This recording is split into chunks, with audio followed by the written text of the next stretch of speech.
예, 안녕하세요. 예. 자, 우리 복습 삼아서 30페이지. 관중생 어변품. 중생들의 어변을 관찰함. 복습 삼아서 읽어볼게요. 30페이지.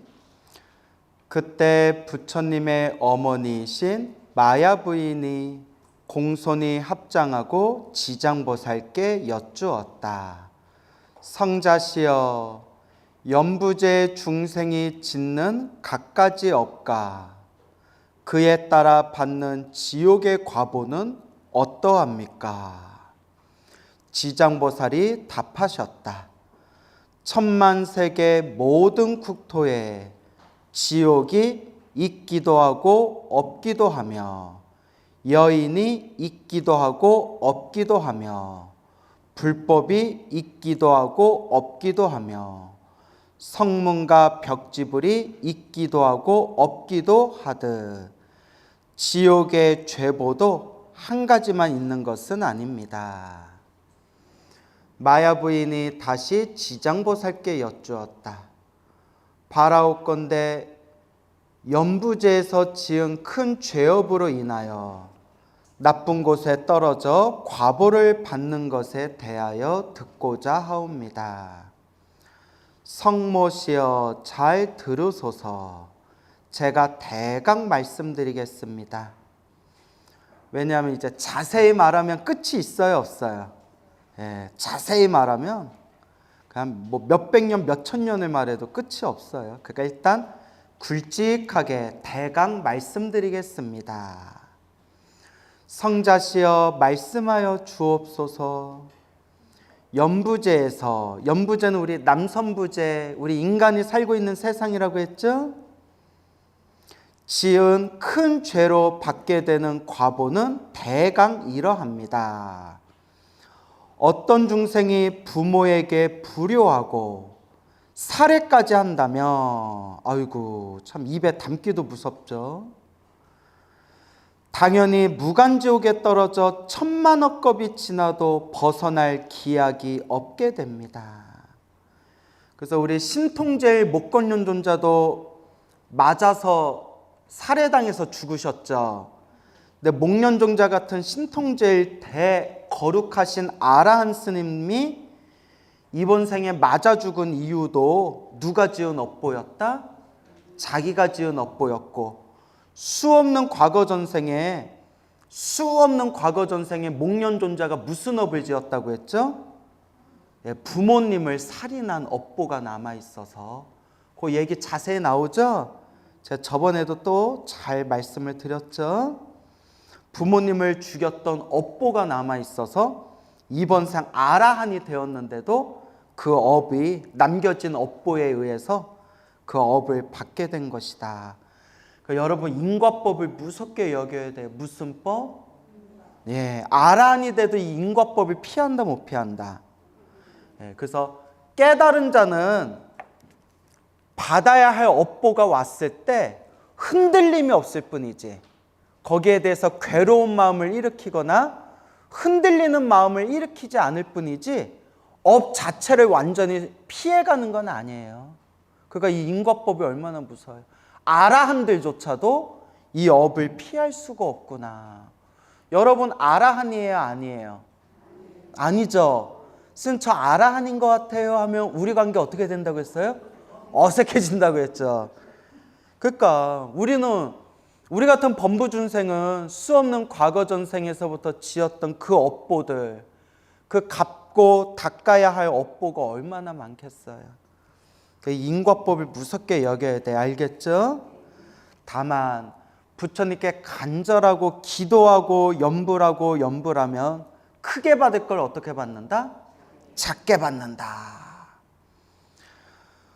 어떤 중생이 부처님의 몸에 피를 내거나 삼보, 불법성 삼보를 비방하고 경전을 공경하지 아니한다면 이 또한 마땅히 무간지옥에 떨어져 천만억 겁이 지나도 벗어날 기약이 없게 됩니다. 어떤 중생이 사찰의 재물을 훔치거나 손해를 끼치고 비구 비구니를 더럽히며 절 안에서 함부로 음행을 하거나 생명을 죽이고 해치면 이러한 무리도 당연히 무간지옥에 떨어져 천만억 겁이 지나도 벗어날 기약이 없습니다. 어떤 중생이 마음은 사문이 아니면서 거짓 사문이 되어, 저번에 우리가 사문이 출가자라는 뜻이다 설명드렸죠? 출가자, 산스크리트어로 슈라마나. 그러니까 출가자들은 빵을 먹어도 무슨 빵을 먹어야 돼요? 슈크림, 슈라마나. 어떤 중생이 마음은 사문, 출가자가 아니면서 거짓 출가자, 사문이 되어 절의 재물을 함부로 사용하고 신도를 속이고 계율을 어기고 갖가지 나쁜 죄를 지으면 이러한 무리도 마땅히 무간지옥에 떨어져 천만억 겁이 지나도 벗어날 기약이 없습니다. 어떤 중생이 재물, 곡식, 음식, 옷 등 승가의 물건 가운데, 승가는 화합된 모임. 그래서 이제 쌍가라고 해요. 뭐라고 해요? 상가. 산스크리트어 쌍가를 한자로 승가라고 소리를 따서 번역했는데 화합된 모임. 그래서 불교식으로 이제 정확한 뜻을 표현하면 4명 이상 청정한 스님들의 모임을 승가라고 해요. 몇 명 이상? 4명 이상. 근데 그 4명이 함께 모여 살지 않아도 이 세상 안에 4명의 스님들이, 4명의 깨끗한 스님들이, 청정한 스님들이 이 세상에 머무르고 있으면 이 세상에 무엇이 있다라고 표현할 수 있는 거예요? 승가가 있다. 4명 이상의 스님들의 화합된 모임. 승가의 물건 가운데, 그러니까 승가 하면 우리는 그냥 스님들 이렇게 그냥 해석해요. 스님들. 그러니까 스님들의 화합된 모임. 승가의 물건 가운데 단 한 가지라도 주지 않은 것을 취하면 이러한 무리도 당연히 무간지옥에 떨어져 천만억 겁이 지나도 벗어날 기약이 없게 됩니다. 재물, 곡식, 음식, 옷 등 스님들, 이 승가의 물건 가운데 한 가지라도 주지 않은 것을 취하면 무서운 업보를 받게 된다. 예전에 어느 모 사찰에 있었는데, 어딘지 얘기하기 뭐하고요. 그래도 오래전 얘기죠. 거의 뭐 10몇 년 전 얘기인 것 같은데, 그때도 저도 풋풋한 30대 초반이었어요.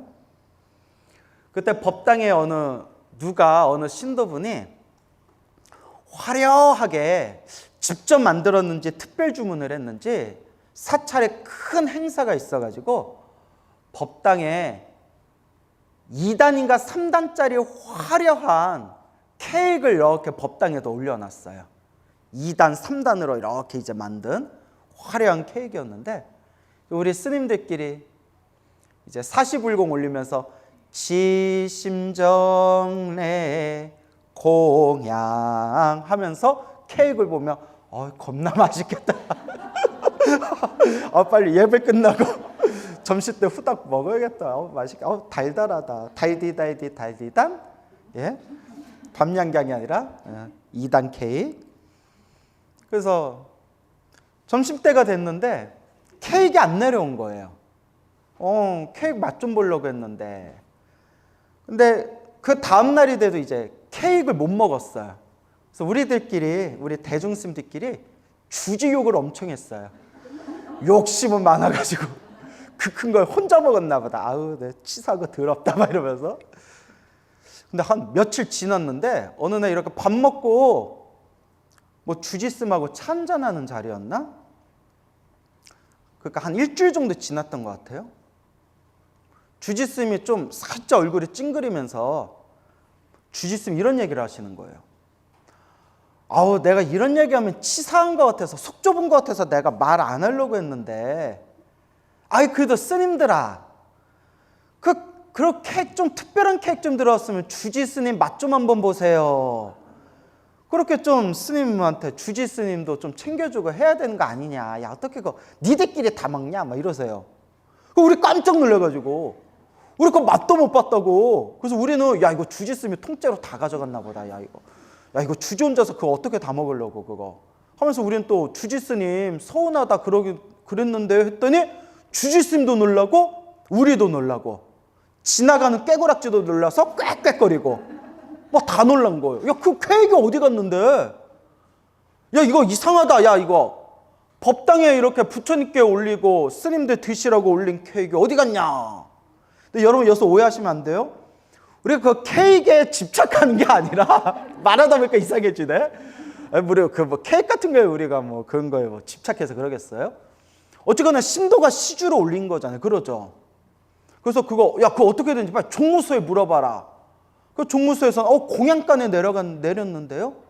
야, 공양간에 물어봐라. 그 공양주 보살님한테 물어봐라. 그 공양주 보살은 우리는 뭐 밥하고 반찬하느라고 케이크 쳐다도 못 봤어요. 그 봉사자들이 관리하잖아요. 야, 봉사자들한테 물어봐라. 그 봉사자들은 뭐 알아요, 몰라요? 우리도 모른다 막 이렇게 시침이 떼는 거예요. 그리고 뭐 이거 진실은 어디로 갔는지 몰라요. 이거 그 케이크는 누가 가져갔냐는 거예요. 누가 가져갔을까? 모르죠, 솔직히. 모르죠. 그러니까 이렇게. 근데 이런 경우가 은근히 있어요. 이렇게 스님들이 이렇게 신경을 잘 안 쓰면 법당에 올린 진귀한 과일이나 음식이나 공약물이 중간에 이렇게 사라지는 경우가 종종 있어요. 그 예전에 어디 시골절인데 이름만 대면 알만한 유명한 시골절이에요. 시골에 있는 지방에 있는 그도 유명한 절인데 시골에는 이제 공양주 보살님 구하기가 힘들어요. 공양주 보살님 구하기가 너무 힘든데 거기 아주 싹싹하신 공양주 보살님이 계셨어요. 공양간에. 그래서 이제 몇 달 후에 그 절에 다시 갔는데 공양주 보살님이 안 보이시는 거예요. 되게 싹싹하신 분이었는데 스님 거기 공양주 보살님 성격 엄청 좋아 보이셨는데 어디 가셨어? 한숨을 푹 쉬면서 주지스님이 집으로 보냈다 야 광우야. 아니 왜요? 사람 성격 좋아 보이던데. 광우야 너도 언젠가 주지를 할 날이 오겠지만 겉만 봐서는 안 된다 광우야. 자꾸 그렇게 참기름하고 식용유가 없어지더래요. 자꾸. 그리고 집이 조금 멀리 떨어진 곳이었는데 자꾸 집으로 택배를 보내더래요. 근데 이제 주지스님 입장에서는 이제 의심하고 싶지도 않은 거예요. 같이 절에서 밥 먹고 같이 일하고 지내는 사이인데 주지스님도 에이 우리 공양주가 그럴 사람 아니야 이랬는데 알고 봤더니 자꾸 뭐 참기름하고 식용유 같은 게 자꾸 없어지는 거예요. 또 참기름 같은 거 은근히 비싸잖아요. 절에서 쓰는 좋은 참기름. 혹시 하고 이제 지켜봤더니 그렇게 절에 있는 그 냉장 창고에 있는 그렇게 음식들에 자꾸 손을 대고 참기름, 식용유 같은 거 막 집으로 보내고. 근데 또 무서운 게 봉사자들 중에서도 그런 분들이 있어요. 봉사자들 중에서도. 저랑 친한 스님이 있었는데 지방에서 또 이름 인터넷 치면 나오는 또 유명한 절이에요. 인터넷 치면 나오는 또 제법 유명한 절인데 거기 주지를 하는데 이제 시골에 신도가 없어요. 신도도 없고 정말 공양주 구하기도 힘들고 또 자원봉사자들 구하기도 힘들고. 근데 무슨 행사가 있어서 신도들 많이 올 걸 생각해가지고 밑반찬을 좀 많이 만들었대. 나물 뭐 있잖아요. 나물, 콩나무, 국, 냉채 뭐 이런 걸 만들었는데 그래도 좀 남았대요. 넉넉하게 이제 모자르면 안 되니까 넉넉하게 만들고 좀 남았는데 주지스님이 뭐라고 생각하면 며칠 후에 초하루인데 요거 이제 냉동 창고에다 놓고 초하루 때 요 반찬 비빔밥으로 쓰면 딱 되겠다 하고 이렇게 냉장 창고에다 보관을 했는데 사무장이 그 사찰에 사무장이 있을 거 아니에요. 스님 그 밑반찬 하나도 안 남았어요. 싹 다 그거 하나도 안 남았어요. 무슨 소리냐고. 내가 마지막 확인했는데 그 초하루 때 쓰려고 내가 냉장창고에 넣어놓으라고 했더니 봉사자들이 싹 다 챙겨갔어요. 그럼 저는 뭐 먹고 살아? 그러니까. 근데 여러분 다 그런 건 아니에요. 또 제 말 오해해서 공양간의 공양주 보살님들 중에 훌륭하신 분들도 많고 우리 사찰의 자원봉사자들 중에서도 훌륭한 분들 많으세요. 근데 이렇게 사람 사는 곳에는 이렇게 조금 개인적인 욕심이 많은 사람들도 섞여 있잖아요. 그렇죠? 우리 스님들도 똑같잖아요. 수행 열심히 하시고 정말 앞으로 보나 뒤로 보나 훌륭하신 스님들이 있는가 하면 그냥 시간 때우려고 살아가는 그런 이상한 그런 출가자들도 있잖아요. 말하기가 좀 그렇네요. 사람 사는 건 다 비슷비슷한데 이렇게 절에 와서 복 지으려고 절에 왔는데 뭐 하는 사람들이 많다? 복 까먹는 사람들이 은근히 있더라. 근데 여러분 항상 제가 이런 얘기를 드리는 거는 남 얘기하는 게 아니라 누구를 반성하자? 자기를 반성하자. 여러분들 어디 절에 가서 주지도 않았는데 바리바리 떡하고 과일하고 반찬하고 바리바리 싸가지고 집에 오시는 분들 계세요? 분위기 무거워진다 갑자기. 예, 뭐라고요? 또 백이 없어서 못 가져가요? 여러분 뭐 남 욕하려고 하는 게 아니라 제가 이런 얘기 하는 이유 아시죠? 남 욕하려는 게 아니라 누구를 바라보자? 그렇죠. 나를 바라보자는 뜻이 알겠죠? 각자 그냥 업보대로 사는 거예요. 근데 나는 우리만큼은 복을 짓자. 무엇을 짓자? 복을 짓고 못 까먹지 말자. 복 까먹지 말자라는 걸 명심하자라는 뜻에서 드리는 거예요. 아시겠죠? 그래서 우리 이 중생들이 너무나 업보가 두꺼워서 절에 와서 부처님 시봉 잘하면 무량한 공덕을 지을 수가 있는데 그 자그마한 욕심, 그 사실 몇천 원, 몇만 원짜리, 그 몇천 원, 몇만 원짜리 그거 하나 아끼려고 몇천 원, 몇만 원 아끼려고 무서운 업보를 짓고 복을 까먹는 그런 사람들이 주변에 있더라. 하지만 여러분 이게 남 얘기 아니라 제 얘기예요. 그래서 저도 항상 틈틈이 저도 복을 지으려고 하거든요.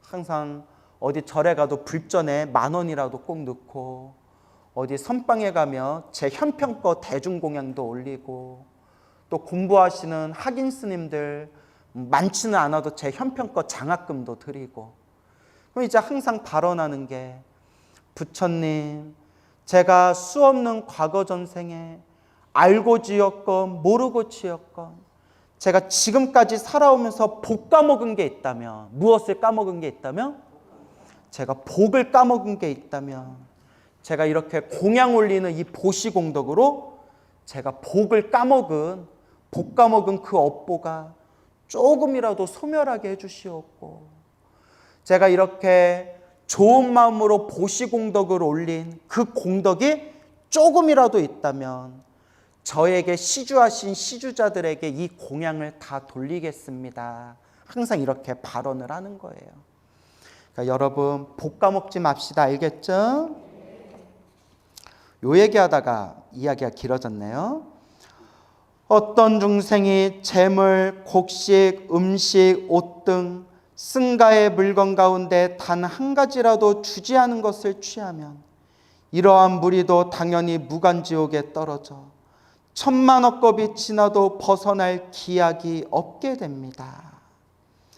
성모시여 어떤 중생이라도 5가지 무간죄를 지으면 마땅히 무간지옥에 떨어져 잠깐 고통을 쉬고자 하여도 쉴 수가 없습니다 라고 나오죠. 그래서 여기에 5가지 무간죄라고 나오죠. 그래서 우리가 흔히 5가지 무간죄 하면 오역죄라고 불러요. 무슨 죄? 오역죄. 무간지옥에 떨어지는 5가지 오역죄. 그래서 설명드렸는데 오역죄. 아버지를 죽이고 어머니를 죽이고 아라한을 죽이고 부처님 몸에 피를 내게 하고 그리고 승가, 수행을 열심히 하는 스님들의 화합된 모임 승가를 무너뜨리면 그것은 이제 무간지옥, 무간죄업을 짓는 5가지 큰 무거운 업보, 오역죄다. 앞에서 다 설명드렸죠? 네. 마야 부인이 거듭 지장보살께 여쭈었다. 무간지옥은 어떠한 곳입니까? 무간지옥을 다른 말로 아비지옥이라고 한다고 했죠? 성모시여 모든 지옥은 대철이산 안에 있습니다. 무슨 산? 철이산. 그래서 우리 앞에서 우리 공부할 때 이 삼천대천 세계를 구성하고 있는 9개의 산과 8가지의 바다 해서 뭐라고 한다고 했죠? 4글자로 구산팔해. 앞에서 다 배웠죠? 자, 이렇게 메모하라고까지 했잖아요. 그래서 여러분들 열심히 메모는 하셨는데 어디 있는지 못 찾겠죠? 네, 그러시네요. 그래서 구산팔해 9개의 산과 8개의 바다가 있는데 가운데 있는 산이 무슨 산이라고 한다고 했어요? 수미산. 가장 바깥에 있는 산이 무슨 산이라고 한다고 했어요? 철이산. 그리고 철이산 밑에 지옥이 있다. 이거 앞에서 설명드렸죠? 예. 그래서 설명 다 드렸어요. 와준 것만도 참 고맙고 감사해요. 그래요. 성모시여 모든 지옥은 대철이산 안에 있습니다. 938해 중에서 가장 바깥에 있는 산. 그리고 철이산 밑에 뭐가 있다? 지옥이 있다. 그 가운데 대지옥이 18곳이 있으며 그 다음에 지옥이 또 500곳이 있어. 이름이 각각 다르며 또 그 다음에 지옥이 1100이나 있는데 1100이나 있는데 역시 이름이 각각 다릅니다. 그러니까 1000가지 100가지 수많은 지옥들이 있어요. 근데 그 지옥은 누구의 업보 따라서 생기는 걸까요? 내 업보, 중생 업보 따라서 생기는 거예요. 그래서 칼날같이 화를 잘 내고 성질을 잘 내고 칼날같이 날카로운 성격으로 사람들을 괴롭혔던 중생들은 무슨 지옥에 떨어지고? 칼산지옥에 떨어지고. 내 마음이 뭐와 같았기 때문에? 칼날 같았기 때문에. 마음이 막 펄펄 끓는 활활 타오르는 분노의 불길로 활활 타오르는 분노로 수많은 중생들을 괴롭히고 수많은 중생들을 고통스럽게 한 중생들은 무슨 지옥에 떨어지고? 화탕지옥에 떨어지고. 이렇게 자기 업보 따라서 떨어진다는 거예요. 알겠죠? 그래요. 그래서 우리가 이번 생에 이 지옥, 이 인과 윤회라는 것을 마음으로 무섭게 여기면서 항상 선업을 짓도록 노력해야 됩니다. 알겠죠? 그래서 여러분 이런 얘기하면 참 이게 무섭고 이런 얘기가 참 이게 함부로 할 얘기는 아니지만 그래도 그만큼 제가 이렇게 이 인과법과 지옥이라는 게 무섭다라는 걸 말씀드리기 위해서 강조하기 위해서 드리는 이야기인데요. 제가 불교설화를 많이 봤잖아요. 그렇죠? 불교설화 인과 이야기 많이 봤잖아요. 참선 열심히 하던 사람들이 지옥에 떨어지는 경우가 많아요. 놀랍죠? 나도 놀랐어요. 아니 스님, 어떻게 참선을 열심히 했는데 지옥에 떨어질 수 있습니까? 구업 때문에. 무슨 업? 구업. 참선하다가 암안심이 생겨서 아상, 아집, 암안심이 생겨가지고 천상도 없다, 지옥도 없다, 업도 없고 인과도 없다. 그냥 마음 따라 일어나고 마음 따라 사라질 뿐이다. 이 마음자리가 근본이니 이 마음자리만 믿으면 된다. 이렇게 말로만, 입으로만 떠들면서 언행일치가 안 되고 입으로는 깨달은 사람인 것처럼 입으로는 뻐꾸기 날리면서 뒤에서는 오만 그런 나쁜 짓을 하는 그런 참선하는 사람들이 죽어서 지옥 떨어지는 얘기가 많아요. 그 언행일치가 안 되는 사람들. 무섭죠, 여러분? 무서워요. 그러니까 이것도 제가 누구를 막 욕하려거나 비방하거나 비하하려는 얘기가 아니라 이렇게 경각심을 드리기 위해서. 그래서 이렇게 마음으로 이 인가와 윤회라는 게 무섭다는 걸 마음에 되새기고 그 불교 공부 좀 하고 참선 공부 좀 했다고 몸으로는 따라가지 못하면서 입으로만 잘난 척 깨달은 척 입으로만 떠들어서는 안 된다 라는 것을 알려드리기 위해서 제가 일부러 이런 이야기를 하는 거예요. 알겠습니까? 주변에 그런 사람들이 너무 많아요. 난 몇 마디 하다가 딱 그런 티가 나면 나는 입을 딱 다물어 버려요. 더 이상 할 말이 없어요. 언행일치도 안 되고 마음에는 탐욕과 성냄과 어리석음이 가득하면서 입으로는 자기가 마치 깨달았다는 식으로, 자기가 공부가 많이 됐다는 식으로, 그러니까 입으로만 잘난 척 떠드는 사람들하고는 더 이상 입을 섞일 게 없어요. 제가 왜 이렇게 강하게 이야기하는지 알겠죠? 예, 그러니까 우리는 그러지 말자라는 거예요. 여러분, 입으로만 떠들어서 깨달을 수 있을 것 같았으면 난 벌써 깨달았다. 나도 말빨 얼마나 센데요. 근데 말빨 갖고 되는 게 아니에요. 알겠죠? 항상 내가 이렇게 업보가 두껍구나. 내 번뇌망상이 이렇게 많구나. 부처님 가르침을 공부하면서 겸허한 마음을 가져야 돼요. 이치로는 이론적으로는 마음이 부처지만 마음이 부처예요. 맞아요. 요 마음이 부처예요. 근데 여러분 하는 짓 보면 부처 같아요? 아니에요? 아니잖아요. 세상에 이렇게 이런 중생들 어디 있어요? 마음 쓰는 거 보면 찌간해가지고 입으로는 부처다라고 하면서 마음 쓰는 거 보면 엄청나게 우리가 쪼잔하잖아요.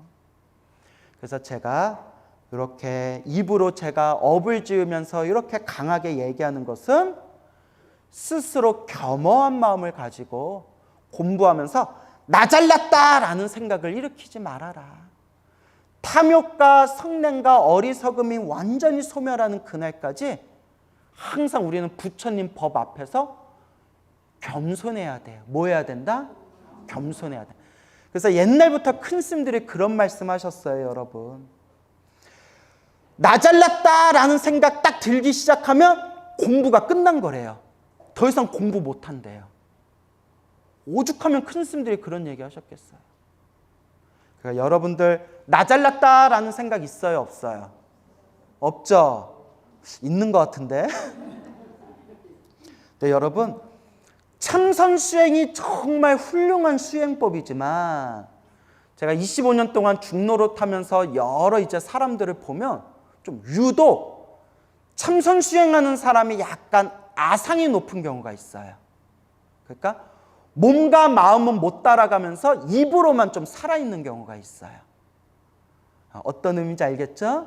그래서 제가 참선하시는 분들을 제가 비하하는 게 아니에요. 참선하시는 분들은 참선하신 분들대로 아주 훌륭한 분들이지만 이렇게 조금 업보가 두꺼운 분들 중에서 보면 나 참선한다 하면서 마음이 부처다. 깨달을 것도 없고 수행할 것도 없다. 내 마음이 본래 부처인데 무슨 따로 밖에서 깨달음을 구하고 수행을 하냐. 입으로만 떠들면서 하는 짓 보면 탐욕과 성냄과 어리석음에 똘똘 뭉쳐있는 사람들을 내가 너무 많이 봐서 그래요. 하지만 훌륭한 분들도 있습니다. 예, 그래요. 아유, 참 제가 말이 조심스럽네요. 그러니까 제가 얘기하려고 하는 거는 다 누구를 반성하자? 예, 나 자신을 반성하자라는 의미지 누군가를 욕하려는 건 아닙니다. 예, 또 제 말을 오해하지는 말아줬으면 좋겠어요. 자, 항상 이렇게 부처님 법을 닦으면서 겸허한 마음이 있어야 된다. 그래서 지옥, 참 이 지옥이 무서워요. 여러분 지옥에 떨어졌던 거, 수 없는 과거 전생에 지옥에 떨어졌었던 거 기억나요? 안 나요? 안 나요? 안 나니까 이렇게 사는 거예요, 우리. 우리가 지옥에 떨어졌던 거 다 기억나면 우리가 이번 생 이렇게 안 살아요. 아이고 무서워라. 이 지옥이 정말 무서운 곳이었다. 내가 지옥에서 벗어나 이렇게 소중한 사람 몸을 만나고 이번 생 사람으로 태어나 이 소중한 부처님 법을 만났으니 이번 생 내가 잘 닦아야 되겠다. 이런 마음이 밑바닥에서 솟구치게 되는 거예요. 그래서 항상 이 인과법을 무섭게 여겨야 됩니다. 무가안지옥은 순전히 쇠로 만들어졌는데 성의 둘레는 8만리나 되고 높이는 1만리나 됩니다. 성 위에는 불무더기가 빈틈없이 타오르고 있으며 성 안은 다른 지옥들과 서로 이어져 있는데 그 지옥들의 이름도 각각 다릅니다.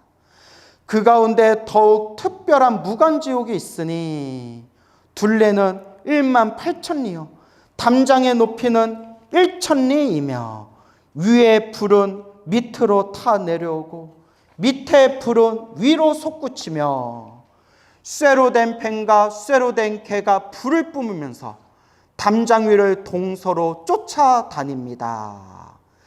그 내부에는 넓이가 1만리나 되는 큰 평상이 있습니다. 그곳에서는 한 사람이 벌을 받아도 그 몸이 평상 위에 가득 차고 1000만 사람이 벌을 받을 때도 또한 각자의 몸이 평상에 가득 차는 것을 보게 되니 모든 죄인은 죄업의 과보로 인하여 온갖 고통을 두루 갖추어 받게 됩니다. 누구 업보대로 받는다는 거예요? 내 업보대로 받는다. 아유 무섭다. 그곳에 백천야차와 악귀들은 칼날 같은 이빨과 번개 같은 눈빛과 구릿의 손톱을 가지고 있습니다. 그들은 죄인을 끌고 다니며 창자를 빼내어 토막을 쳐 자르기도 하고 어이고 창자를 빼내어 토막을 쳐 자르기도 하고 큰 쇠창으로 죄인의 몸을 찌르거나 입과 코를 찌르며 혹은 배로부터 등까지를 꿰뚫어 공중에 던졌다가 도로 바다 평상 위에 놓기도 합니다. 무섭죠 여러분? 그리고 쇠로 된 매는 죄인의 눈을 쪼아먹고 쇠로 된 뱀은 죄인의 목을 감아 조입니다. 온몸 마디마디마다 긴 몫을 내리받고 혀를 뽑아내어 쟁기로 갈며 구리쇳물을 입에 붓기도 하고 뜨거운 철사로 몸을 감는 등 10,000번 죽였다가 10,000번 살렸다고 합니다. 지옥에서 고문당하다가 꽥 하고 죽는 게 아니라 죽으면 뭐예요? 또 살아나고 죽으면 또 살아나고 죽으면 또 살아나고 죽으면 또 살아나고 언제까지 죽었다 살아나는 걸 반복하는 거예요? 그렇죠. 이 업이 다 소멸할 때까지, 이 업보가 다 소멸할 때까지. 그래서 옛날 큰 스님들 법문에 보면 이런 내용이 나와요. 큰 스님들이 참선하시고 염불하시고 수행하시다가 몸이 크게 아프시거나 큰 고초를 겪게 됐을 때 우리 같은 중생들은 내가 이렇게 수행도 하고 염불도 하고 기도도 하고 정진도 했는데 왜 나에게 이런 일이 생기나, 왜 나에게 이런 일이 생기나 원망하는 마음을 일으키지만, 일반 중생들은 원망하는 마음을 일으키지만 우리 큰 스님들은 어떻게 마음을 돌리느냐. 아, 내가 지옥에 떨어질 정도로 큰 업보가 있었는데 내가 수행하고 수행해서 크게 받을 걸 지금 어떻게 받는구나? 작게 받는구나. 지옥에 떨어져서 수없는 고통을 받아야 할 그 무서운 업보를 지금 몸이 아프거나 지금 이 고난을 경험하는 것으로 크게 받을 걸 작게 받는구나. 이렇게 마음을 돌립니다. 그리고 한 걸음 더 나아가서 그 옛 큰 스님들, 선지식들은 뭐라고 발언하냐면 제가 이렇게 몸이 아픈 만큼, 제 몸이 이렇게 아픈 만큼, 제 몸과 마음이 이렇게 괴로운 만큼 일체 중생들의 고통이 조금이라도 줄어들게 해주십시오. 일체 중생의 고통을 내가 지금 다 받고 일체 중생들이 받아야 할 고통을 제가 지금 그걸 감내해야 할 테니 제가 고통스러운 만큼 누구의 괴로움이 사라지게 해주십시오? 중생들의 괴로움이 사라지게 해주십시오. 이렇게 이제 발언하는 거예요. 저도 해봤는데 잘 될까요? 안 될까요? 생각보다 잘 안 돼요. 나도 당장 막 힘들어 죽겠는데 제가 중생들의 고통을 다 대신 받을 테니 중생들의 고통이 대신 다 사라지게 해주십시오. 이런 마음 내기가 쉽다 어렵다? 어려워요. 근데 그 정도 마음을 내야 진짜 보살이라는 거예요. 그 정도 마음을 내야 진짜 보살이라는 거예요. 부처님, 나만 잘 되게 해주세요. 우리 가족만 잘 되게 해주세요. 나 돈 많이 벌게 해주시고, 우리 자식 대학 잘 붙게 해주시고, 우리 남편 회사에서 승승장구하게 해주세요. 이렇게 나만 위해서 기도하는 거는 아직 진짜 수행이 아니라는 거예요. 모든 중생의 고통을 제가 다 받을 테니까, 제가 고통스러운 만큼 중생들의 고통이 다 소멸하게 해주세요. 중생들의 괴로움이 조금이라도 사라지게 해주세요. 라고 해야 이제 진짜 보살의 수행이 시작된다는 거예요. 대단하죠, 여러분? 보살이라는 게 이렇게 위대한 표현이에요. 알겠죠, 보살님들? 응? 그래서 지금은 안 되더라도 자꾸 정진하는 수밖에 없어요. 뭐 하는 수밖에 없다? 자꾸 정진하는 수밖에 없고, 여기서 이제 중요한 거, 부처님께 발언할 때, 부처님, 중생들의 고통을 제가 대신 다 받을 테니까 중생들이 괴로움에서 벗어나고 행복하게 해주세요. 중생들 고통을 제가 대신 받겠습니다. 라고 발언하면 사실 누가 더 행복해질까요? 내가 더 행복해지는 거예요. 참 그 묘한 도리가 있어요. 그래서 지장보살님은 한순간도 쉬지 않고 지옥에 가서 중생들을 제도하지만 누가 제일 행복할까요? 지장보살님이 제일 행복하세요. 참 이 묘한 도리가 있어요. 우리가 그 맛을 봐야 돼요. 알겠죠? 그래서 여러분, 기도할 때 항상 마지막에 무엇으로 마무리해라? 사옹서원. 중생을 건지오리다. 번뇌를 끊어오리다. 법문을 배우오리다. 그리고 불도를 반드시 이루오리다. 기도의 마지막은 사옹서원으로 마무리하시라고 제가 몇 번이나 간곡하게 말씀드렸죠? 결국은 누가 더 복을 받는다? 내가 더 복을 받는다. 꼭 명심하시기 바랍니다.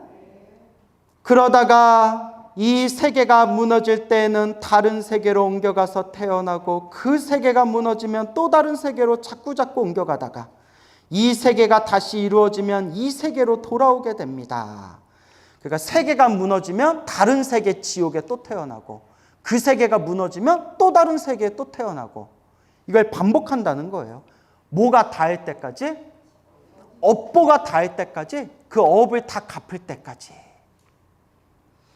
또 업으로 인해 느끼게 되는 억감에, 업으로 인해 느끼는 그 감각을 억감이라고 해요. 억감에 몇 가지가 있다? 5가지가 있어. 오무간이라 이름하는데, 무슨 간? 오무간이라고 이름하는데, 그 5가지는 다음과 같습니다. 첫째, 여러 겁을 지낼지라도, 여러 겁, 여러 시간, 여러 세월을 지낼지라도 밤낮으로 고초를 받음이, 괴로움을 받음이 잠깐 동안도 끊을 사이가 없기 때문에, 잠깐이라도 쉴 틈이 없기 때문에 무간이라고 하며 쉴 틈이 없다는 거예요. 둘째, 한 사람만으로라도 가득 차고 많은 사람이 있어도 가득 차기 때문에 무엇이라고 하며? 무간이라고 하며. 그러니까 여러분, 무간지옥이 있는데 혼자 들어가도 딱 1인용으로 가득 차고, 10명이 들어가면 10인용으로 가득 차고, 100명, 1000명, 10,000명이 들어가도 가득 차고, 한 사람이 들어가든 여러 사람이 들어가든 공간이 자유자재로 가득 차기 때문에 무슨 간이라고 부른다? 무간이라고 부른다. 셋째, 형벌을 다루는 기구로 쇠로 된 방망이, 매, 뱀, 늑대, 개, 맷돌, 톱, 도끼와 가마솥에서 끓는 물, 쇠그물, 쇠사슬, 쇠나귀, 쇠말 등이 있는데, 생가죽으로 목을 조르고 뜨거운 쇳물을 몸에 부으며, 배가 고프면 쇠구슬을 삼키게 하고, 목이 마르면 쇳물을 마시게 하기를, 해가 다하고 겁이 다하여 한량없는 나유타겁이 지나도록, 나유타겁, 헤아릴 수 없는 시간, 헤아릴 수 없는 세월, 나유타 겁이 지나도록 끊어질 사이가 없이 쉴 틈이 없이 고통을 연달아 받아야 하기 때문에 무슨 간이라 한다? 무간이라 한다. 여러분, 지옥이라는 걸 딱 믿게 되고요, 나 다음 생에 정말 지옥에 떨어지기 싫다라는 마음이 딱 마음에 꽉 차게 되면 연불이 저절로 돼요. 제가 체험한 거예요. 수많은 분들이 다 체험하신 거예요. 지옥이 너무 무섭다, 나 정말 지옥 떨어지기 싫다 라는 게 마음에 딱 믿음이 차면 뭐가 저절로 나온다? 연불이, 기도가 저절로 돼요. 그래서 믿음이 딱 차게 되면 수행은 저절로 되는 거예요. 여러분이 수행이 잘 안 되고 연불이 안 되고 기도가 안 되면 아직 뭐가 부족한 거예요? 믿음의 힘이 부족한 거래요. 지옥이 100% 있다, 내가 이렇게 살다가 다음 생에 지옥에 떨어질지 악유로 태어날지 축생으로 떨어질지 알 수가 없다, 무섭다 라는 게 딱 그 마음이 생기면 연불이 저절로 된다니까요. 꿈에서도 연불이 돼요. 해봤어야 알지. 나무 아미타불. 아시겠죠? 넷째, 남자와 여자 중앙에서 태어나니와 변방에서 태어나니, 늙은이와 어린이, 귀하니와 천하니, 천은 하늘의 신, 용왕, 신, 하늘에 있는 신들, 귀신은 모든 영적인 존재들, 할 것 없이 죄를 지으면 과보를 받는 것이 누구나 똑같기 때문에 무슨 간이라고 하면 무간, 자기가 지은 업보대로 이 업을 받는다는 거예요. 그래서 무간이다. 다섯째, 이 지옥에 처음 들어갔을 때부터 백천겁에 이르도록 하루에 10,000번씩 죽고 10,000번씩 살아나되 그 사이에 단 한순간만 쉬고자 하여도 쉴 수가 없습니다. 쉴 틈이 없어서 무간이에요. 10,000번 죽고 10,000번 살아나고 그 고통에 쉴 틈이 없다. 오직 업이 다해야, 자기가 지은 그 업보가 다해야 비로소 다른 곳에 나게 되는 것을 제외하고는 생사가 끊임없이 이어지기 때문에 무간이라고 하는 것입니다. 이 무간지옥 안에서 살았다가 죽었다가 살았다가 쉴 틈이 없이 그 괴로움을 받게 된다. 성모시여, 마야 부인인 이제 뜻하는 거죠. 성모시여, 무간지옥에 대한 것을 대강 말하자면 이와 같으며, 만일 지옥의 형벌을 다루는 기구 등의 이름과 그 모든 고통을 상세히 말하자면 한 것 동안이라도 다 말할 수가 없습니다. 긴 세월 동안 말해도 다 표현할 수가 없습니다. 그래서 대강 말한다는 거예요. 대강 말했는데도 무서워요, 안 무서워요? 무섭죠. 그러니까 여러분, 우리 이번 생 잘 닦아야 돼요. 여러분, 다음 생 지옥 떨어지면 어쩔 거예요? 근데 여러분은 지옥 떨어져도 덜 억울하죠. 스님이 내가 지옥 떨어지면 얼마나 더 쪽팔리겠어요, 여러분. 이렇게 여러분들한테 좋은 얘기하고 법문만 하다가 나 지옥 떨어지면 얼마나 쪽팔리고 창피하겠어요. 네? 그래서 여러분, 제가 지옥에 안 떨어지는 방법 수없이 제가 강의하면서 말씀드렸죠? 그렇죠, 연불. 기분이 다 좋다. 이렇게 대답 착착하면 얼마나 좋아요. 죽으면서 뭐 하면서 죽을 정도만 돼도, 딱 연불하면서 죽을 정도만 되면 다음 생에 지옥, 악이 축생에는 절대 안 떨어진대요. 절대 안 떨어진대요.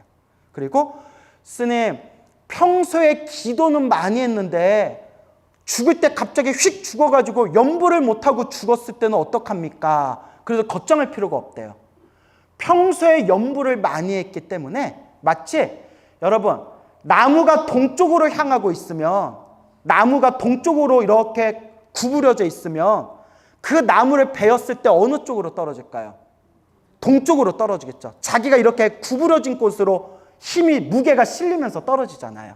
그와 같이 죽을 때 염불하면서 죽지 못했다 하더라도 평소에 염불공덕을 많이 지어 놓으면 마치 동쪽으로 구부러진 나무가 쓰러질 때 동쪽으로 쓰러지듯이 평소에 염불을 많이 한 공덕의 힘으로 반드시 사막도를 뛰어넘어서 자기가 원하는 바 좋은 곳에 태어날 수 있다라고 분명히 큰 스님들께서 말씀하셨습니다. 아시겠죠, 여러분? 그러니까 여러분, 지옥이 무섭다면 방법은 하나밖에 없어요. 따라해 보세요. 염불. 간절한 염불. 따라하라고 해도 안 따라해요. 마야 부인은 이 말을 듣고 근심 어린 얼굴로 합장 정례하며 물러났다. 근심 어린 얼굴로. 왜냐면 지옥에 떨어진 중생들 슬퍼하는 마음이에요. 본인이 지옥에 떨어질 일은 없잖아요.